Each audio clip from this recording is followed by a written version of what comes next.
Well, a Baton Rouge firefighter who is also a Bahamas native is lending a helping hand to get supplies to those who lost everything during Hurricane Dorian. Fox 44's Courtney Williams is live this morning with more on that firefighter's efforts and the impact that he hopes to bring. She also has more information on how you can be a big part. Hey, Courtney, good morning. Hey, you guys. Well, I've been here all morning talking with Baton Rouge firefighter Mr. J.U. Portier to talk about his efforts for his native country of the Bahamas from the Hurricane Dorian relief. So kind of just tell me a little bit about, what you guys need.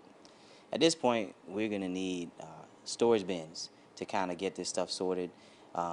Once again, I just want to reiterate the fact that the Bahamas is still open for business. It is a tourism mecca, so please, if you do have trips, don't cancel them. The tourism dollars is needed, and it's the most beautiful country in the world anyway. I just want to stand on that. But some people have been insisting on giving monetary donations, and at first I was not taking any, but if you insist and you must, I ask that you make out any donations to the Lambda Kappa Kappa Foundation. That is the foundation that I'm partnered with, and it's a personal vested interest, and I assure you that everything will be, all the records will be kept, and we will make sure that we can show and account for everything. Absolutely. So what is the last day you'll be taking donations? We're going to stop taking donations on the 22nd. So on the 22nd of September, I ask that you do not take any more donations to my donation locations, because I've instructed them that we're going to stop at that point.